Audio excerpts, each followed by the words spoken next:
Hey, welcome back to the Señora Vibes Podcast. I'm your host, Alicia, and today I'm really excited to launch the new series with my co-host, Nikki. Nikki, should I call you Nikki or Nicole López? Well, my name is Nicole López, but everyone calls me Nikki. Okay, perfect. I'm more comfortable with Nikki. You are? Okay, perfect. But I answer to both. We are kicking off a limited series. It's a 6-episode series. We're collabing. We are vibing. We are sharing. We're just literally doing all the things for the 6 weeks. Yes. Coming up. Yes. I'm so excited. I know. So what is the theme of this podcast that we're doing? So it's called In My No Me Vengas con Mamadas era. So basically, don't come with your BS. Right. Don't be coming to us with, we're done with all of that. We're done putting up with crap.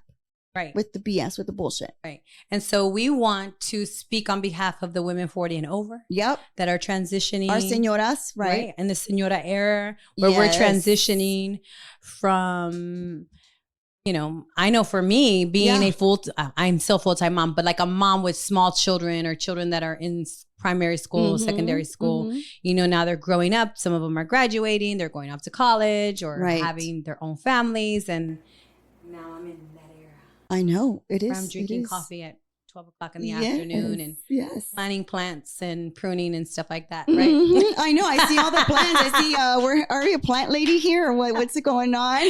All the feng shui. I love it. Yeah. We do love all that energy. I'm all about bringing the good energy and I don't want no more BS. No more. I'm over it. We're done with that. I'm over it. We are done with that. And so this episode is all about Jefa Mode, all about that boss mode because both of us are bosses. I've been a bossy boss since I think I was born because I'm the firstborn. So one thing I was bossing was definitely my sister and my brothers. Of course. And then my parents too. That's really? My husband says that you kind of boss your parents too. So, and I think that was just because my parents are just very passive people. I'm not a passive person. So I kind of took control of their life too. Yeah. So that I still do that. I'm still controlling everybody's life. Like I'm getting messages and calls all day. I wish my mom would let me boss her. That woman doesn't let nobody boss her. She even said this to my dad one time. I'm 50 years old. Well, she's not 50. I can do whatever the hell I want. She was definitely in her no BS mode. Error. Isn't it interesting how we enter a phase and we're just like, we're done. We're so done. Absolutely. We were talking about Mel Robbins. We were talking about Let Them. Yes. And we've been at the Let Them for a while now. I actually have the tattoo. I got it last year. You did? Yeah, I got it before she wrote her book because I've been following her for years. And it just resonated with me because, I'm 45. Yeah. And so I've been in this era for about 5 years now where I'm like, just let them. And learning that has been a journey for me because it's not been always easy for me. Why? Well, because I'm a people pleaser, right? Okay. And my whole life revolved around my husband and my children. Okay. So I got divorced 5 years ago. Okay. How long were you married for? Not a long time. We were together for a long time. Okay. And then we got married in 2018. And very shortly after we got married, COVID hit and we separated. Was it because of COVID? I think that was a contributing factor, but it was a bunch of things, you know. Was it because you had to live with somebody like a long time, all day long? I actually adored my husband. Okay. He was my best friend and I loved hanging out with him. Okay. I can honestly say it was love at first sight when I saw him. And I did not want to get divorced. But when you are in a family with like a blended family and as the kids are growing up and they're becoming high schoolers and, you know, dealing with ex-wives and stuff, it puts a huge strain on your marriage. And unfortunately, it broke our marriage. That's an interesting topic too, blended families. Yeah. Oh, I could talk all about it. I am definitely a family law expert now. Wow. Have any questions about that I can answer. Well, for only in the state of Texas and maybe Louisiana and Tennessee because we fought in all 3 states. Really? Yes. Very complicated, very traumatic. And was it because other people in his life were interfering, entering, adding their BS into your life and your peace? So when I met him, he was divorcing. Oh, okay. So he was still married, but he was already in the process, like they just were finalizing stuff, but then he wanted to gain custody of his 2 children, his youngest 2 children.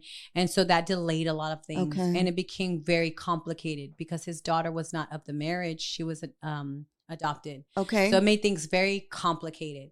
And that other spouse was very toxic. Yeah. Wow. That's a topic we need to continue at some other point. That'd be a great podcast. Definitely. Because I have no idea. I mean, one thing that I always say, and it's quite different, is I come from a very functional family. Like it was completely opposite for most people. Like my mom and my dad loved each other. They lived together. They fought, but they were not toxic fighters. Yeah. They got over things pretty quickly. They lived for their kids. My dad was, carne asada every Sunday. He would cook on the weekends so that my mom didn't have to cook on the weekends. I mean, it was just such a different experience. So from like most people, like they tell me they're growing up in their family. It's crazy. I mean, even though we were poor, we always had food. We always had shelter. We always felt warm. We felt love. Right. So I had someone ask me this question because I just did an interview not too long ago, and they asked me, "Where are you from?" I said, "I'm born and raised here in Houston. My family's from Northside, and my real dad, and my brothers grew up here in the Heights. So I'm from the Heights and Northside, but I didn't live here. My dad lived here, and my grandparents and my uncles lived in this area. My mom and my stepdad moved us to Magnolia, which is now the East End.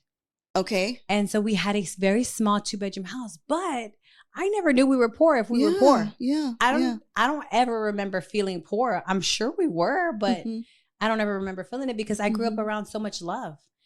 My mom didn't work until my youngest sister was of age to go to school. Yeah. So she was a stay-at-home mom for a long time. And then when she became a kindergarten level, she started working for the school district. But my dad always provided for us. We never wanted for nothing. I know.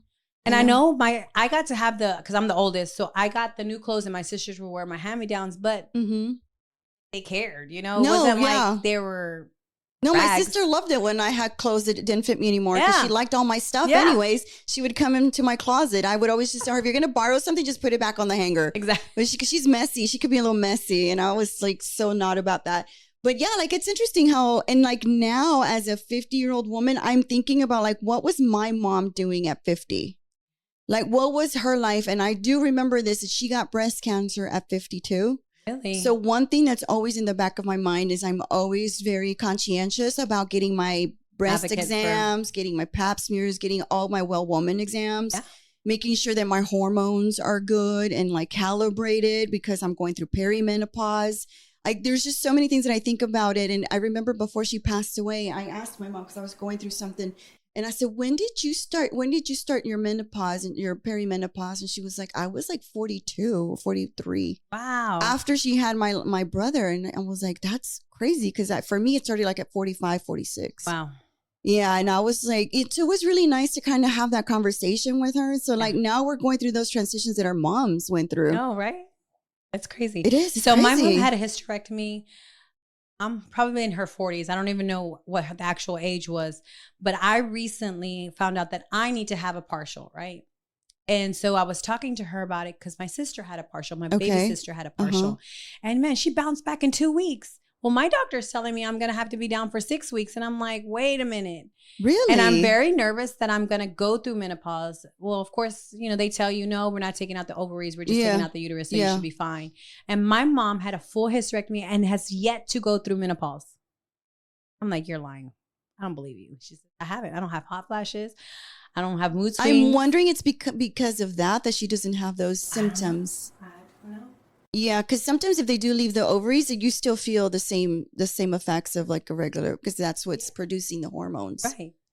That's interesting. So let's go back to our Jefa mode because Jefas still have to function even through all of this bullshit. Yes. So we still have to be bosses. We still I work with my husband, so we're always working together.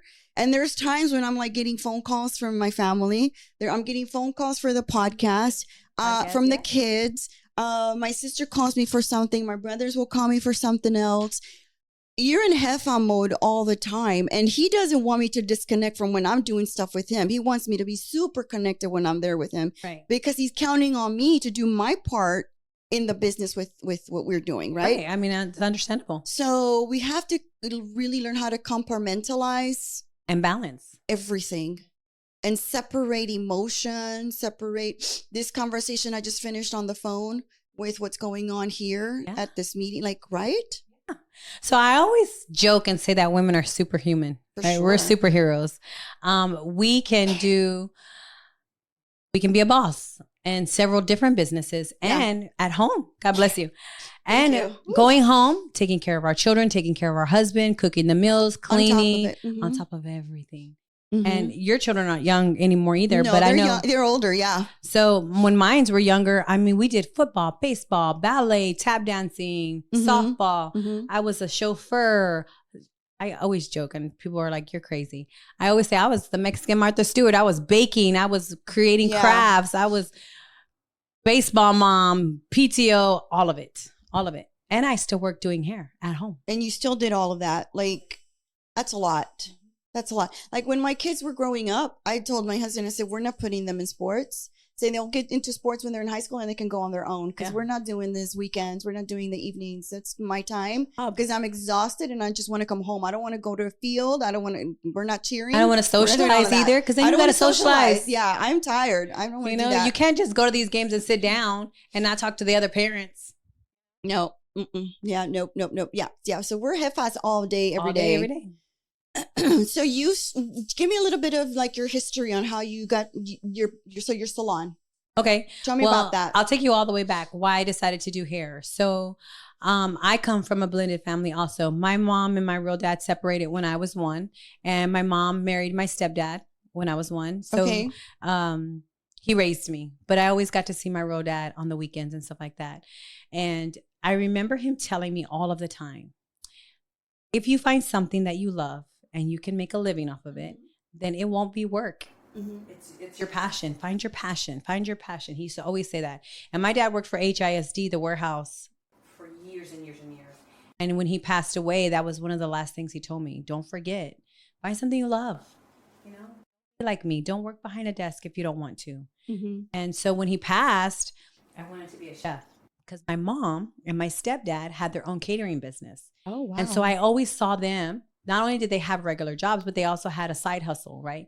My stepdad had a catering business where he made barbecue and my mom would decorate cakes. She went to Milby High School and got, it was an adult program where she learned how to decorate cakes and make cakes. And she'd make these beautiful wedding cakes and quinceañera cakes. And they would take me and my sisters and we would fill the sugar bowls and the onions and the pickles and help serve. And we never got paid, but they paid us in brisket. Which is yum. Hello, yum. So when my real dad passed away, I was like, I need to reevaluate my life. I was like 26 when that happened. And I went to go see how much culinary art school was, and it was very expensive. And I had 2 little kids. And I was like, there's no way that I can do culinary arts with 2 little kids because that job is weekends, right? Yeah. Nights, long weekends, hours, long hours. How am I going to do that? Who's going to watch my kids at night? Then I was like, well, I've always been good at doing makeup. Let me go see how much it costs to go to beauty school. Because I was like, oh, I could be a makeup artist for like movie stars or like news anchors. I was just thinking big. Well, I went to this school. It's called Royal Beauty Careers in South Houston. And the lady was like, well, why do you want to limit yourself? Just get your full cosmetology license and then you can do everything. Don't limit yourself. Oh, and the program was $8,000 at the time. I literally signed up and that's how I became a hairstylist. So then I went on to doing nails. I went on to being a nail artist right out of school. Then I went on to I tried to do makeup and special event hair. And I hated that part. I hated it. And I just kept thinking, I need to make money quicker without killing myself. So then I got into color. Well, before color was just haircuts. I was doing men's haircuts. So there's a difference between just doing haircuts and styling and color? Yeah. Okay. Why? Okay. So, why? Learning how to cut hair is not easy. You have to, it's a lot. It's I get that, but the coloring, like why is the coloring? So it's all about chemistry. You have to learn all kinds of things, you know, how the chemicals work on the hair. There's just so much you have to learn. Even anatomy, we learn. I'm learning right now. Yeah. And so I started working at Supercuts. I started learning how to cut hair and then they showed me how to do color. Like real color. Then I fell in love with doing highlights and making women blonde because at the time everybody wanted to be blonde. And that in itself is a specific skill that not everybody can master. Okay. So I put all of my effort and focus in it, and I became a blonde specialist. And my oldest daughter, I noticed she was taking care of my younger kids right, all the time. And she got about 11th grade and I was like, I can't do this to her. I need to allow her to be a child and enjoy high school. So that's when I quit my job and I started working from home. Okay. I had my salon at the house and I just worked from home. And then I knew I was married. I knew my marriage was coming to an end. And the original owner and founder of Revive, her name is Myra Salas. She slid in my DMs and she was like, hey, I love your work. If you're ever looking for a place to come and rent a booth, we have a place for you. And I remember asking her, where is it in the Heights? My dad grew up here. My dad's from the Heights. I've always loved the Heights. Yeah, like, I love this area. This is my heart. I belong here. Like, I love this place. And I said, I can't afford to be in the Heights. I'm not good enough to be in the Heights. And she goes, well, the rent's $800 and we can help you build here. Nice. I took a leap of faith. I prayed on it and I was like, okay, if this is for me, show me. And took me a year before I actually separated from my ex-husband. And she was with me through that whole journey. I have to give her all the kudos for that because she really was a huge support system for me during that time. And she believed in me and she gave me the platform to build my own business here. Yeah. I was a kitchen hairstylist. Wow. Washing people's hair out of the kitchen sink. No, and this place is fabulous. And you've made it something special and very welcoming. Well, I've taken on her concept because I bought into it. I believe in it. She created a concept or an atmosphere where women were empowering each other and it was a community. And I felt home here. So I bought into it. And then last year, she offered me to buy the whole business. I mean, not the whole business, but buy the Heights location. Okay. So I took on Heights. I never wanted this. This was not in my trajectory at all. I just want to do hair. Yeah. You know? And I took on this beast. Yes. And it has been a journey. So we have 10, 11, 12, 14. We can have up to 17 beauty professionals here. Really? Hairstylists, estheticians, massage therapy. We have nurse practitioners. We have a wellness nurse here as well who offers sauna and red light therapy. And every esthetician that is here is specific to something. So they all have like their specialties. Yes. Gotcha. And I'm dealing with 17 female personalities. Jefas. Yeah, jefas. 17 jefas 100%. Of their own. 100% jefas. So that right there is a huge learning thing. And I've been learning and absorbing and I just love it here. I love all of the women that are here. They're genuinely amazing boss ladies. And I learn so much every day. It's interesting how you're learning from them too, but you are kind of like the big boss in charge, right? Oh yeah, the big jefa in charge. When anything goes wrong, they call me. Whenever, exactly. When things go wrong, they always call you. But when things are going great, they forget. They forget me. Who makes it look so effortless? Right. It takes a lot of effort to make it look effortless. You know, it hasn't been easy, but I'm enjoying it every step of the way. I'm embracing it. So that has been my journey. Wow. And it's only getting, it's elevating every day. So how many years is it now that you've been in the beauty industry? 18. 18 years. For 18 years. Wow. So a blonde expert, that's an additional class that you have to go get? So I'm a couple of specialists. So I'm a blonde specialist. So I can take like your color or my color and I can turn you blonde without making you lose all your hair. Right. I'm also a hair extension specialist and I'm also a hair loss practitioner. So I help women, and I did this because my mom was losing her hair. Okay. I wanted to learn why us women lose our hair after 40 or even before then, like what's going on. So I took several classes on learning why us women are losing hair. And that has begun my holistic journey. So learning about our bodies, learning how our cycle affects our bodies, learning what chemicals do to our bodies, even chemicals that we have here, like when we spray in the air, that affects us and our hormones. And everything. I had no idea. Yeah. So yeah, blonde specialist, hair extensions, and I'm also a hair loss practitioner. Okay, very good. And do you do hair loss for boys too? Everybody. I do not discriminate. I was just letting you know that my son's losing hair, and it's really been like he's been so sad about it. I mean, he gets very down And he's like, Mom, I'm losing my confidence in myself. I'm not feeling good about myself anymore. And that hurts me because I'm his mom. I want him to feel confident. I mean, I see a handsome boy, but if he doesn't feel that for himself because he's losing his hair. Yeah. Yeah. So my nephew is also, he's 21, 22, and he's also getting the signs, but his dad is bald. Yeah, so it's hereditary. hereditary. His dad's bald too. Yeah. It's hereditary, but it yeah. can be slowed down and it can be rejuvenated if he uses the right things. But it all comes from within. Mm-hmm. So educating. He has what he's putting in his body, right? What's going on. Yeah. It's like with everything, even like with our hormones, all of our hormones are affected by what we eat, by our stress levels, our environment. Cortisol level, our environment, how much, if we don't hydrate, like you think even just how much water intake. I mean, the type of water. You can't just drink purified water. It has to be spring water because purified water, and I hate to say this, is just cleaned up toilet water. I'm sorry, guys. See, gosh, we're learning a lot right now. Jamal, our producer, is like, yep, I see that. Yep. I'm learning a lot because I also like learned a lot through like what my, some of the stuff that I'm going through with my parents or what I went through with my mom because she has cirrhosis of the liver. And I didn't realize there's just so many things that affect the liver because the liver is the number one important organ. Yeah, it has such a big job. And when she was going through her illness, man, I felt like, wow. We do damage to it, and it could be reversible, but there's a point when it isn't reversible. When my dad was passing away, he had diabetes. I think he's had diabetes ever since I can remember. When he passed away, I was so young and I didn't understand that could be reversed. Mm-hmm. So when he passed away, I was heavy. I was 100 pounds heavier. And on that side of the family, the family is morbidly obese. Oh, okay. We're talking about 300, 400, 500 pounds on my dad's side of the family. Okay, gotcha. So I knew that I didn't want to be that way. And then my daughter got pregnant and I had my first grandchild.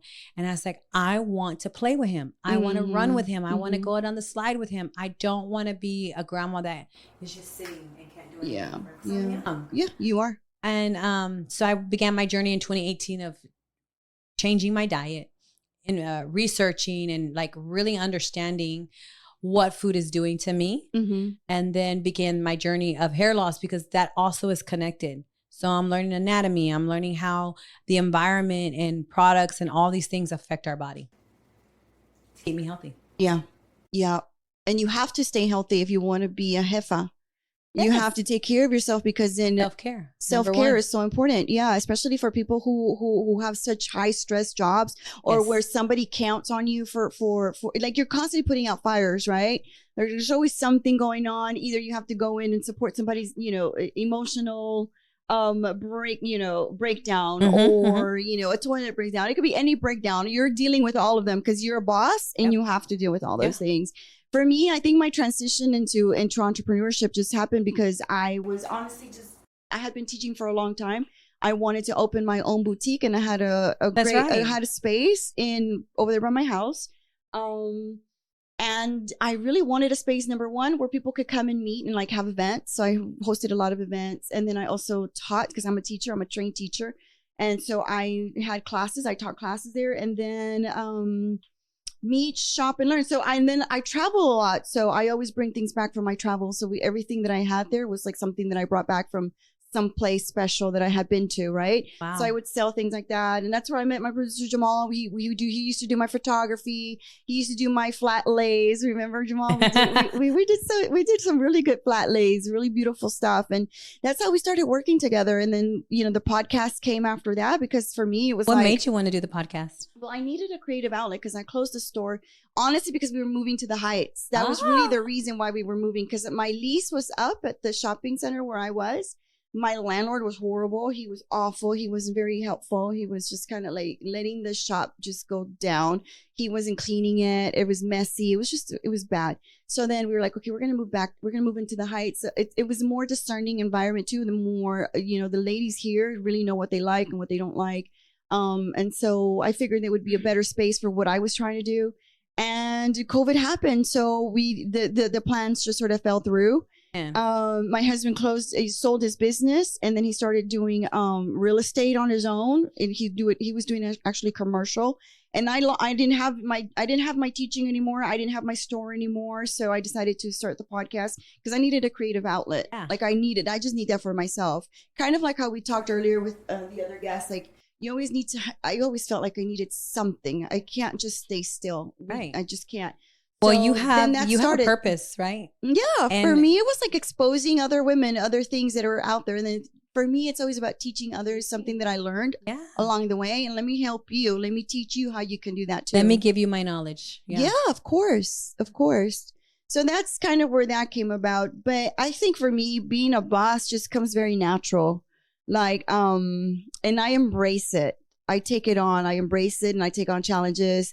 I'm really good about, like, I was a teacher. So like you could throw so many things. I mean, I was like dealing with personalities, with middle school kids. My gosh. I taught 6th grade. You are an angel. How could you do that? I mean, I've kind of dealt with all of that stuff. So I always say, like, if anything, I could deal with pretty much anything. If I could be a teacher, I could do anything. Yes, you can. That is a superpower. It is really hard. And so, I mean, Jefa Mode, and it's, for me, it's all the time and it's all day. And I tell people that I work with, like, you can text me, you can call me, even if I'm on vacation, I'm on. I don't know how not to be on. Like, right. I don't know how to go on vacation and be completely disconnected. Maybe one day I'll get to that place, but I feel like I'm still energetic. You just have to take a cruise where you can use Wi-Fi. Yeah, exactly. When they take your Wi-Fi away. We've been to several places where we didn't have the Wi-Fi, and believe me, we were like dying. Right. But eventually we'll find it somewhere. We'll do someplace. We went to China, and in China, you can't use the Wi-Fi. You can't even get on Google. You can't do Instagram. You can't do any of that because it's all blocked. Banned. Yeah, it's all banned. So it's all blocked. So that was interesting. Scary. Yeah, it can be. It can be a little scary. That's scary. It can be a little scary. But one of our tour guides was like, oh, we have like a little behind. Oh, no. I would never even attempt to try it. Not in another country. Yeah, no. They would bust me and take me away. Oh, y'all will never see me again. No, yeah, for sure. So what are the plans what are our future plans? Like, what are your future plans? I want to grow the podcast. I want to grow it more. We've been doing it 5 years now. And by we, I mean, I have a team. I don't do it by myself. I've tried doing most of it on my own, but it's too much. So I tap in people that know what they're doing, and I, use that. I think I have been the last 2 years in kind of like in the middle. Like, it's not growing. It's not bad. It's not declining, but it's kind of been it's been stagnant for a while. And I'm just trying to figure out, like, should I give it up? Should I stop? But then I've invested all this time and my money into it. And you're really good at it. And I feel like I really love it. Yeah. Right. So I love what I'm doing. So that's something that it keeps me motivated. It keeps me going. But yeah, you get to a place where you're just like, is it even worth it? Yeah. Is it worth the hassle, the headaches, the planning? Because it takes a lot of planning. It takes a lot of, putting guests together, creating questions. And you've gone through it with me now these past few weeks. So you can feel what that's like. And we still have to publish it. Jamal has to edit. We still have to put in our intro music or outro music. We still put in our sponsors in there, our ads, which, by the way, we're looking for sponsors. Okay. So if anybody's interested in helping us out and becoming sponsors or becoming partners, I feel like it's a partnership. Yeah. I think that it's a great opportunity for small businesses to tap into. We cannot rely on social media by itself. What happened the other day when TikTok and Instagram went down? People were freaking out, right? Exactly. So now you have these influencers and you have content creators saying, hey, do not just depend on social media to market your business. You need to look for other outlets, right? I think podcasts are a great way for you to spread awareness about your business, because it puts another set of eyes on your business, another set of ears on your business. And podcasts are great right now. I love podcasts. That's all I listen to. Me too. Me too. And podcasts were really instrumental in the election last year. So a lot of people didn't realize. People were talking about, like, how was Trump elected, or how did that happen? Like, blah, blah, blah. He was on podcasts almost every single day. Wow, I didn't know that. He was tapping in these huge podcast platforms. So a lot of people don't give podcasts that credit it deserves, because people are not really watching MSNBC, CNN, Fox as much as they're listening to a podcast. So people are not realizing that the potential to reach an audience is so huge on audio. Yeah. You're in the car, you put in a podcast. You're working out, you put a podcast and on. I think for women, and I don't know if this is something that you've experienced, but the women that I encounter, especially because I'm working with women all the time, we're always looking to self-educate, or like to continue to educate or feed our minds, feed our souls, feed our mental health, and how we don't have time really to read a book all the time. So we're popping on podcasts, right? Audiobooks, yeah. Audiobooks. Yeah. And so it's like, why not? Why not? And you can pretty much learn anything or hear anything on a podcast. I hate watching the news. Like, I'm done watching the news. I can't watch the news right now. It's and then impossible. I feel guilty watching too much TV. So I'm like, let me put a podcast in. Yeah. Watch a YouTube podcast, right? Mm-hmm. All about it. Or if you want to learn about anything, like people always ask me about investment in real estate. And I always go and I suggest different investment podcasts, because now you can learn about investing in real estate through a podcast. Wow. And I have a few episodes on that. That's like the one topic that I get the most questions on, like, how do I invest in real estate? That's amazing. Yeah. And I think there's a lot of women, a lot of jefas that are now like, okay, they're making their money. They're like wondering, should I put it in a stock market, or do I put it on, what should I do with my money? And one thing that always gives you a return and it's pretty stable is real estate. So putting your money in an investment property, getting passive income that way, flipping a house. Just there's also an app that I use called Tellus, and it invests your money in real estate. So you get some gains through that instead of just waiting for like a 3% return. These give you like 5-6% returns, That's so amazing. Yeah. So there's different things that you can do to tap into that. So jefas out there are now thinking about, like, how do I best invest the money that I'm making so that I'm growing it, right? Well, here's another thing too, and I've been talking about this a whole lot. My parents, my dad especially, he had a financial advisor forever. I mean, he's had the same lady, and she's helped him invest his money. He's always planning for a rainy day. He always taught us that, like, hey, have a plan A, B, and C, and always plan for a rainy day and never depend on anybody. He raised 3 girls. Don't depend on somebody to come and take care of you. Take care of yourself. But he never showed us how to do that. Like, I feel like in our community, the Latin community, our parents didn't teach us financial literacy. They just said, work safe, work safe, work safe. Yeah. But how do you save that money? Yeah. And white parents are teaching their kids, or putting in their kids' investments, or like they're putting money in investment accounts for their kids. Oh, I didn't know that. I know. I didn't know that until I married my husband. I'm like, really? You got all this? Like, yeah. I'm like, damn. No clue. No clue, because all we knew was just, save. But a savings account, but that doesn't even grow. But now that we know better, let's tell people. Now it's like, this is how you can make your money grow. This is how you can create a little bit of income streams for yourself, instead of, the old school way of putting it, in a 401k or, just a regular, index fund or that kind of thing. Right. So I think it's a little scary too, now that, I'm getting older. My uncles are getting older. My aunts are getting older. They're getting to that elderly age. It's like, they have no money. Who's going to take care of them? Who takes care of them? Girl. Or extended care. Right? Where does that money come from? It comes from the kids. The kids end up having to take care of their parents. We're entrepreneurs. I'm self-employed. Yeah. So I recently sat down with a financial advisor, and she's like, you're not saving for your future. And I'm like, but I do have a savings account. Mm-hmm. Like, girl, that ain't gonna help you. Mm-hmm. What happens if you get sick and you need extended care or memory care or something? I'm like, I don't know. Like, you have to plan for these things. I'm like, okay. The other thing our community doesn't know is how to leave assets, or how to create wills. Because eventually a lawyer will come through, or the state of Texas will come and take a property, right. or the kids will start fighting for things, especially if they own homes and they pass away. Most of them don't know to have a will or to put things in a trust. and then have a person, have the directives and, how they're going to be dispersing all of their, they don't know any of that. And I wish we talked more about that. Yeah. It's very hard. I had an aunt who just passed away. She was my great aunt. She was 80 years old and she was a powerhouse. She was an executive, administrative assistant for Frito-Lay when Frito-Lay was just beginning. Wow. Like in the early 80s and for North America and Canada. Invested in the stocks, saved all this money. But she had no children. My cousin and myself, mostly my cousin is trying to figure out all of her estate.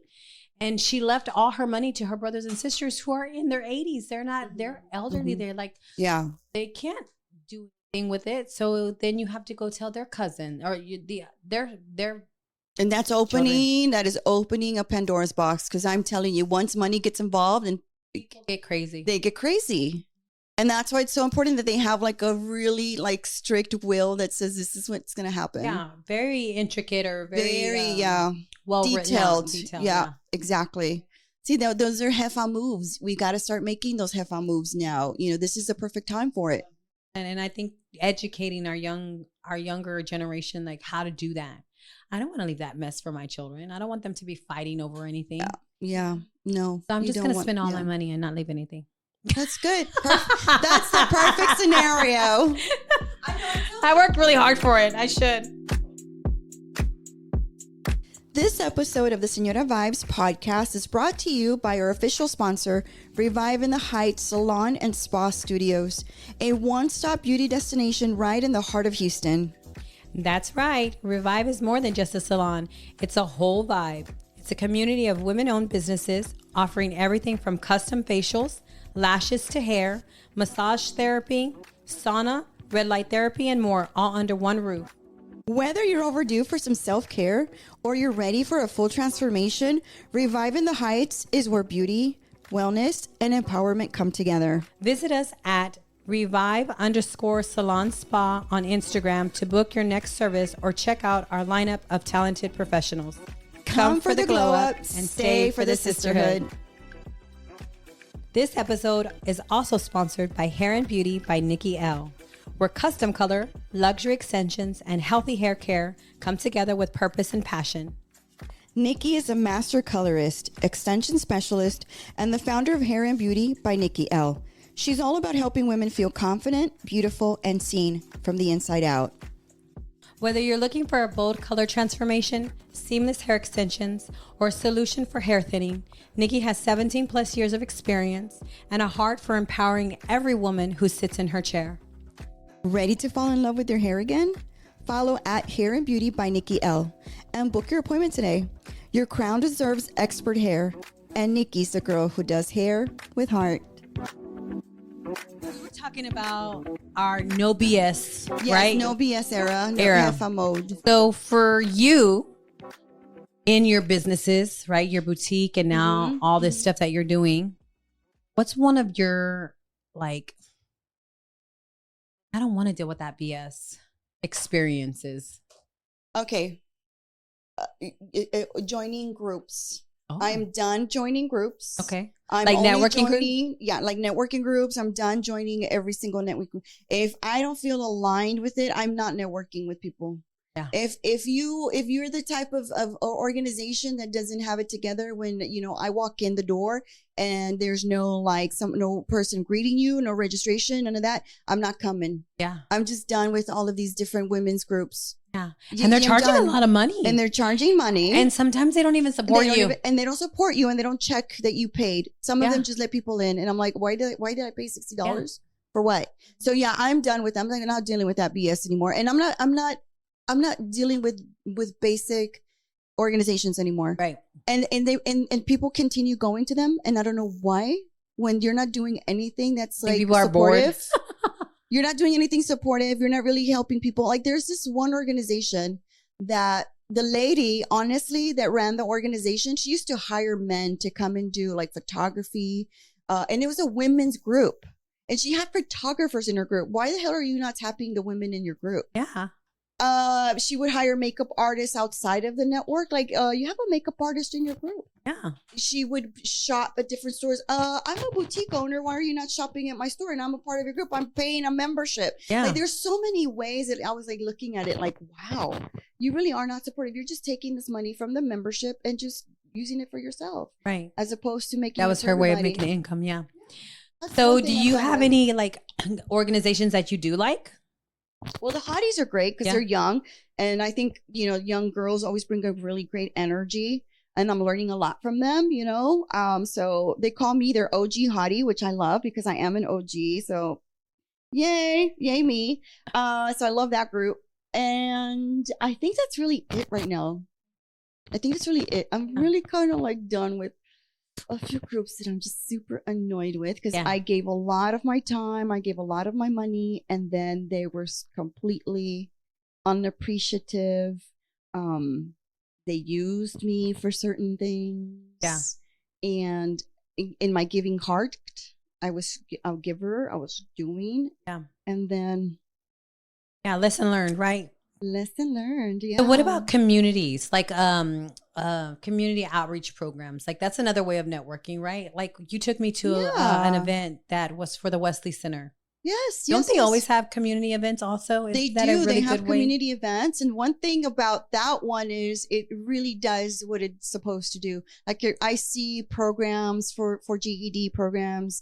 They have an after school program for kids when their moms are still working so that they have a safe place to go. So like that's the thing that I'm like looking at, like people that are actually doing what they say they're going to do. Right. Because there's organizations that will just charge and then you're like, okay, where'd that money go? Right. Yeah. I'm not doing that BS anymore. Yeah. So I just started doing networking groups and I kind of like them. My first networking group was with the Houston Hotties. I got to meet Nicole through Melissa, the owner of the Skin Retreat. And I just love them. Like at first I was like, oh, they're not my age group. Like, yeah, I thought super the same young thing. Yeah. But then I went back and then I met you and then I met some other amazing entrepreneurs. They have great energy. And they're so knowledgeable and they're so hungry and driven. And I just love the energy. Me too. So I keep going back and I'm enjoying it. I joined the Heights Association, which is an older group, but they have a lot of knowledge. I recently went to one here on a Wednesday. I think it's called Breakfast. I forget what it's called, but it's a networking group and they only have breakfast. It's like at 9 or 10 in the morning. It's right here off of 18th Street at Kojak's. And that was a cool group too. But they just have breakfast and introduce themselves and just kind of talk. It was very casual. Casual. Okay. But then I went to another one that was very posh and I was like, yeah, these are not my people. You know, and it was very expensive to go to. So I can kind of understand where that comes from too. Right. Yeah. So what would you suggest to baby entrepreneurs when it comes to networking? Like what is the do's and don'ts of networking? Because it's important. Don't you think it's important? Super important. Yeah. I believe in networking. I think networking really leads you to your next goal. That's how I met my publisher when I was trying to write a book. I was trying to find a publisher and I networked at one event. I found him. So I think it's really important. And the other thing I always like try to suggest is to go in with a goal. To go in with like, I'm going to meet, a certain number of people. I'm going to share my information. I'm going to talk because a lot of them show up with friends and then they just stick to their friend. I usually go by myself because I want to like mingle and I force myself to talk to other people. Right. But not a lot of people are comfortable with that. Some people are, introverts. So they struggle with that part. If I have a friend, I'll introduce my friend to other people. I want them to kind of know more. So I think that's always good. Go in with a goal, go in with an intention. If they're charging, to me, it is usually a good sign that they have their shit together. Just because that means that they're invested in whatever they're giving you, right? And you're invested in that. Like if either they're doing like drinks or they're doing like a meal or whatever, I think that's always a good sign. However, if I show up and I paid for it and it was disorganized, I'm out. I'm not coming back. Yeah. What else is a good thing for baby entrepreneurs to know? Yeah, baby entrepreneurs. Tell people what you're looking for. If you're looking for more clients, tell people I'm looking for more clients. If you're saying, hey, I want to sell a house, I'm looking to sell a house. Do you know somebody who wants to, sell their house. I'm looking, you know, to be a part. I think it's important for us to like really tell people what we're looking for and what we want, and like put it out there. You know, they always say don't tell people too much of your business. Well, don't give them too much information, but do tell them when you're looking for something specific, right? You have spaces here that you want to, you know, rent out. I would, you know, tell people, hey, I do have a space, and I have a space, and this is how much I charge, or, you know, whatever. You do extensions. I didn't know you did extensions, and I have a lot of friends who are losing hair. You know, we're at an age where we're losing hair. It's not as full as it used to be. Hormones affect you. So now I know somebody that does extensions, and they're great. And I saw them myself, you know, because sometimes you can see somebody that like, oh gosh, I don't know who they went to for their extensions. And you're like, okay, I'm not, you know, saying anything, but I'm definitely not recommending you. Yeah. So now I see it, and it was beautiful. It was like, oh, she did a great job, and I think you should go to her. Like that kind of thing for me now is like what I'm doing now, and telling people what you're looking for. I think it's important. And I think a lot of the younger girls are really good at that too. Yeah. For me, I think one thing that entrepreneurs need to know is financial literacy. Like I think that is so important, learning the business part of it. You know, I went to San Jac and I got my business entrepreneur degree. And I don't remember learning about just accounting. I mean, I learned accounting, how to do a spreadsheet, but I don't remember learning like what is a KPI, what is where are you supposed to save? Where do you put your profit at, and all like how to read a real profit? Your money. All that. So I'm learning that now, and I've been in the game for 18 years. I know, but it's never too late to learn something new, to improve on whatever you're doing, and to elevate whatever you're doing. Like if you want to be the best at something, you have to constantly be learning. It's just a constant learning. And I want this podcast to reach like more audiences. I want it to reach the levels of other podcasters. And I think that's probably just my goal. You know, that's our goal as women. I want us to create a platform for other girls to come through, for other women to create their own podcasts. Like I mentioned it earlier. I want you to create your own podcast. I want you to have a voice. It's not just me and me doing it for me and for myself. I want it to be so that you learn. Let me take it for myself. Let me use this for myself. Like you could create your own studio here from now on. After we're done, you could say, hey, I think I want to just continue this on my own and bring in your own guests. Yeah. I think that's the great thing about collaborations. It's that, okay, you get your feet wet, you figure things out a little bit, tap into somebody's knowledge base, and I mean, why not? Right. Yeah, why not? It's a lot of work. I don't know if I want to add that to it. It is a lot of work. Yeah. I mean, I like the part that I'm doing right now. And I have a good collaborator, Jamal, but Jamal's probably going to be like hating me at the end of the month because I put an intense schedule ahead of my producer. I think he's going to appreciate your organization. I believe that. Yeah, he does appreciate that. Yeah, he does know I'm organized. I usually text him, hey, Jamal, it's already uploaded. I got you. I love that.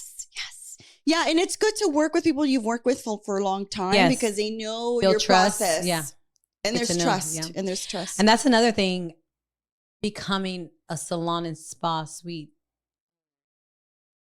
Finding the right type of contractors to work for you. Right? Yeah. I hired a social media manager in the very beginning, and I thought, oh, she's young, she's fresh, she knows what she's doing. Her Instagram looks amazing. And then I started realizing, no, her vision is not my vision. You know, and how do I communicate that with her? And I was having a hard time doing that.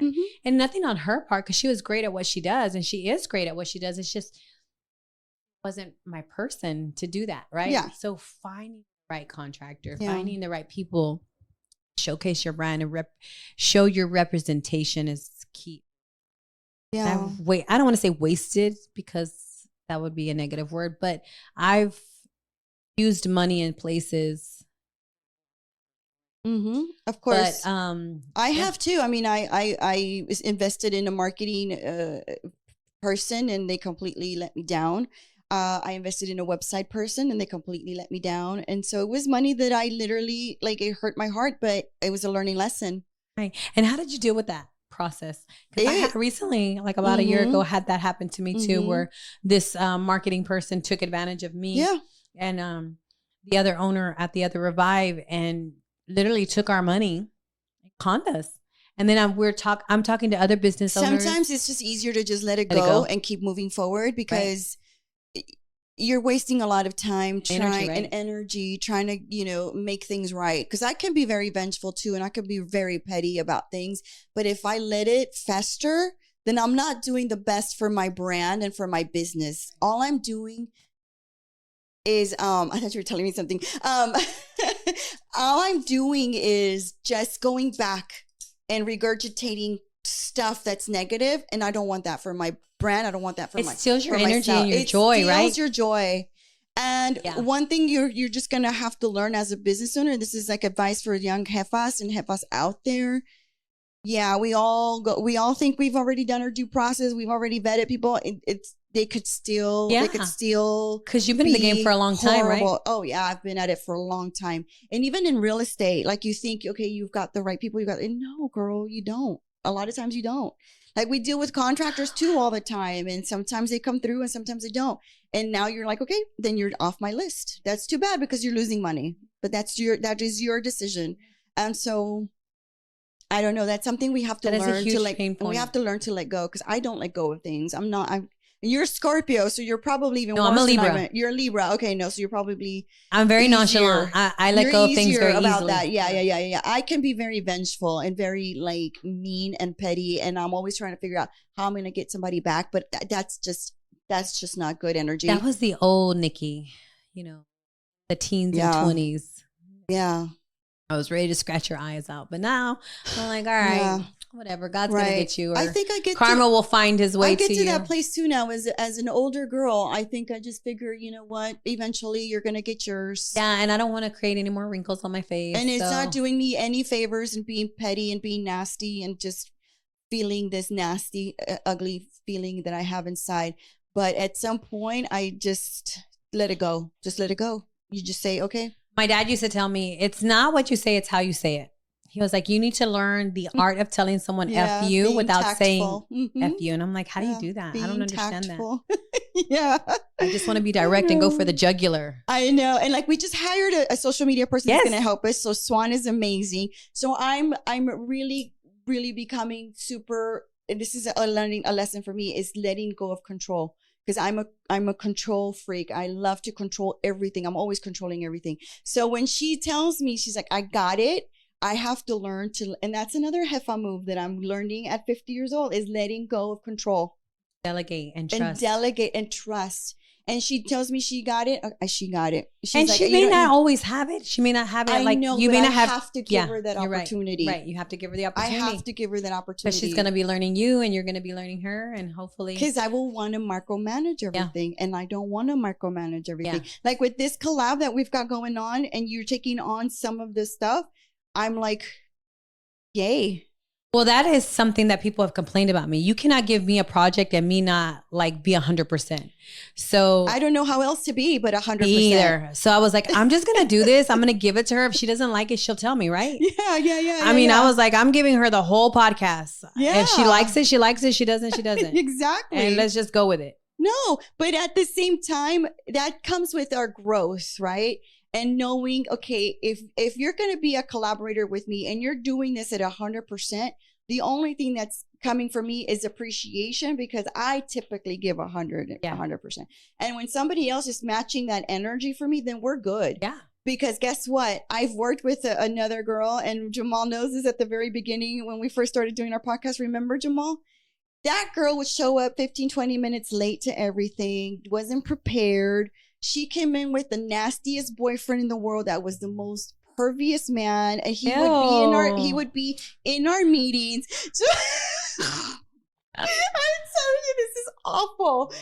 But she insisted on being a co-host with me. She insisted on doing everything with me, and I'm like, I can't keep doing this. And I would have these conversations with Jamal. I'm like, Jamal, what do we do, man? What do we do? He was How do you fire her? We literally got fired because COVID happened. So then I was like, we can't meet. We can't look at each other anymore. Yeah. And I think that's how we did it, right, Jamal? I think COVID happened. And then we were like, okay, good. That was a good opportunity. And we're sorry in advance if you're watching this. We love you. But, we had to move on. No, she's probably watching everything that I do. I'm sure she's lurking in the shadows. That's another thing. That's a really good like entrepreneur tip, right? Yeah. You will have the people that you think are your biggest promoters or even your haters. Right. Yeah. And they watch, but never like, never share, never refer. Yeah. And it's like low down, they're jealous or envious of you. But who is it? Cat Williams? Let your haters be your motivators, yes, right? Yeah. If you don't have haters, you ain't doing something right. Right. And then the other thing that I always think about whenever there's a hater, honestly, for me, I think that they're wanting to do what you're doing. They just don't know how to execute it, right? How to execute it. So every time I see somebody that's like lurking and like, or giving me like an underhanded, like nasty comment, I know that it comes from a place of like, I wish I was doing. It's not a you problem, it's a them problem, right? Yeah, it is a them problem. So I've learned to kind of remove myself from that a little bit. Again, another learning Jefa lesson. Yeah. True. That I just feel like, you're probably wanting to ask the question. You just don't know how to ask the question, but being nasty is probably your way of doing things. But that's okay. I'm not even taking it personal because I know you're probably wanting to do what I'm doing, and I could help. I could be helpful, or just listen to the podcast. There's a lot of tips in there how to do things. Yeah, I've had haters all my life. All my life. And I used to cry about it a lot. And I would cry to my dad, like, they don't ever invite me, Dad. But, they're always so mean. It's like, because they want to be you. And I'm like, nobody wants to be me, Dad. Really? It's interesting. People outside of you know, right? They can see it. But we don't, because we think like, who wants to be me? And that is a huge lesson for me in the last 5 years that I've had to learn not to take things personal, because I take a lot of things personal. Like, how come they didn't invite me? Or why don't they let me do their hair? Or why did they stop coming to me? That's part of, no me vengas con mamadas. That's part of our era. I'm not putting up with that anymore. Yeah. Because I've noticed that too. I've noticed that I see people who will be doing things and they leave me out of it. Yeah. And I sense there's a reason why they're leaving me out of it. I can tell and I can feel it. Yeah. But letting go and letting them has been. That is a great thing. Yeah. Letting them go, letting them be what they want to do. That's your problem. It's a you problem, not a me problem. Exactly. And guess what? Look at us now. Look at these collaborations that we have now. Because you decided that you were going to execute on an idea and you tapped in and you said, let me see what we can do. Let me see where we can go. Well, I'm excited about this venture. I know, me too. I'm excited about all the episodes. We have our guest that's coming up after this one. She is a powerhouse. We have a therapist, right? Yes, she's a therapist. Self-care. She's an educator. I just love her to death. She is funny. She's outgoing. I'm excited. She's amazing. We have the mother-daughter duo. Yep. We have and then we have another lady that you're bringing on. Yeah, we have DJ Gracie Chavez is coming on the podcast. I've never met her. I'm so excited. Awesome. She's awesome. But she does a lot for the city of Houston. So that's extra Jefa Mode Houston level, Texas level, because she's huge. And she's a DJ and she creates her own music and she has her own, it's like a whole thing that she does. Wow. She's awesome. That is amazing. Her music is amazing. Well, I'm definitely ready to get into it, to dive deep, to have these conversations about not being in our BS era anymore. Exactly. Because I know right now in the season that I'm in, I'm like, I don't have time for it. I don't have the energy. I'm not about that. I want to kind of talk about like relationships too in this era, right? Yeah, let's do it. Let's talk about that. Because women our ages are dating again. Yeah. They're in marriages. They're getting divorced. They're in marriages. Long marriages. I have a few friends that have gotten divorced after 25, 20 years. What is your youngest? My baby's 17. Okay, but he's almost out the door too, right? Yeah. So now you and your husband are going to be empty nesters. We're going to be, right. Although we've told our boys they have a place at home. Of course. They're never going to be kicked out. Like, we're not white parents. Yeah, but it's like they have their own life, right? Yeah, they have their own life. They're going to be. So now it's just you and your husband. College. Yeah. Do you guys like each other? My husband and I, we've for years been doing things together without the boys. Yeah, and y'all work together too. And we work together and we get along. Yeah. Yeah, we do. And you like each other and you're really friends. Like each other. Our best friends. Do. We are. We're like best friends. But we've grown up together, Nikki, because we were 21 and 23 when we met. So we literally grew up together. I love that. So either you don't hear that a lot nowadays. You grow apart or you grow together. And we were very intentional about growing together. Yeah. Where are those men at now? I don't know. I have no idea. I wouldn't know where to find one now. I have no clue. I don't know about dating. I don't think they live in Houston or in the United States. I need to go outside the country. Maybe I can find one out there. I don't know where to go. Like, where would you go? I don't have no idea. Girl, don't ask me. I'm not an expert on that. Even though I have some great stories. I have some great stories. I could write a book about dating. You should. It is. You should have your own podcast on all of that. The men out here in these streets are ridiculous clowns. And I am not jaded. I believe in love. Like, I know that there's someone out there for me, but I'm like, what is happening? Is it a full moon? What is it? A yellow moon? A pink moon? Because these men are crazy out here. I was listening to a therapist and they were saying it's social media's fault because now there's so much choice out there that they don't have to, focus on one person. There's it's a buffet of women, buffets. So they don't have to really exert any energy in honing one relationship and like really developing that, nurturing that one girl. Yeah. I don't know. That's what I was listening to a podcast the other day. It didn't sound very promising. Yeah, I can tell you, I'm living in it. It is not very promising. But you know what? I'm okay because I am a boss babe. Because you're Jefa. I am living in this era where I'm okay with it. I am okay with it. I actually enjoy it. Yesterday I went to church. I did a photo shoot with my kids. Mm-hmm. I had lunch with them. And then I was like, okay, bye-bye. I'm going home. Mm-hmm. I was at home with my dog watching the show. Yeah, good. Today I get to go home and just cook for one child and relax. I don't have to worry about cooking for a man, washing his dirty socks, like none of that. Yeah. I get that. Yeah, I understand that. Men. There's a piece about it. That's why men survive longer, I think, or what did they say, women? Because if they're women, like my dad's a complete mess after my mom died because she did everything for him. Packed his bags. She literally he gave her his check. He gave the check to her every week. And she just gave him $20 for like a little 20, 30, 40 My mom is the opposite. My dad, and I guess this is why I hold a high standard for men, because my stepdad, even though he wasn't perfect, and I'm sure my mom would say, no, your dad's not perfect, but he treated her like a queen. Like he really did. And he treated me and my sisters like we were queen. And he set that bar. Yeah. But he took care of everything. Mm-hmm. My mom doesn't know how to pay the light bill, I don't think. Oh, okay. He does all of that. He handles all of the finances. Mm-hmm. And he invested and took care of her and has, really cared for her in their retirement. And they live a great life. They travel everywhere. That's awesome. They volunteer all kind of places. And they're very active people. So much so that I call her sometimes. I'm like, listen, you're not being a real grandma. Yeah. I need you to make Sunday dinner. Like, what are you doing? Right. Why are you not making us tortillas? She's living her life. She's living her life. And I don't like it. I don't like it. That's great, though. That's great. That's but great he did set the relationship. Bar. He set the bar, my dad. And I think that's why I expect for a man to be like him. That means that bar is attainable and it can be done. 100%. There's a lot of men out there. Like my daddy was a good hubby to my mom too. Took care of her, cooked whenever she couldn't cook, took care of us when he was such a good dad. Such a good husband. Now that they're older, like he's always grabbing her hand and he's calling her, and I'm like, my dad used to grab my mom's butt all the time. I'm like, what is happening? Yeah. Why is he touching you like that? That was my dad. Chase her around the house, trying to kiss her, and she was like, "Get away from me!" Like, Mom, you're too much. In the beginning, she was working here as my receptionist, and she would come help me, and he would call her. I'm like, "Ma'am, can you tell your boyfriend not to be calling you when you're on the clock, please?" They were cute. Yeah, they used to dress alike too. They were so adorable. No, so when they she don't passed, do that. Yeah, my dad he's completely helpless now because she did everything for him. And that's heartbreaking, right? Super heartbreaking, super hard. Because he cries for her a lot. He still thinks about her so much. And it's been rough for him. And now that he's been sick himself, he's actually grateful that she's not around because she would be super sad that he's not doing well. And that was her thing, is like, take care of daddy when I'm not here. Yeah.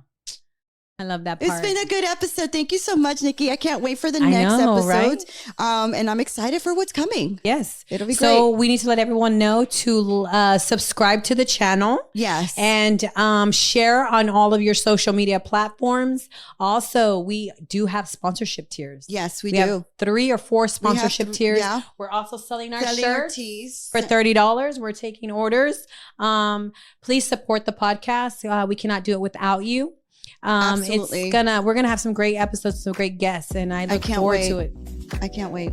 Yay. All right. We'll see you later.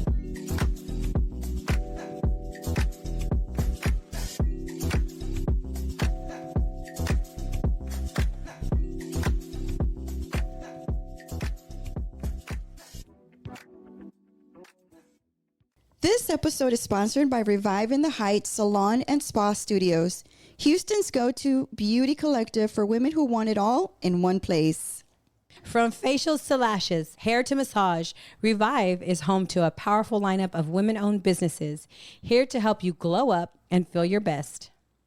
Follow at Revive in the Heights on Instagram and book your self-care moment today.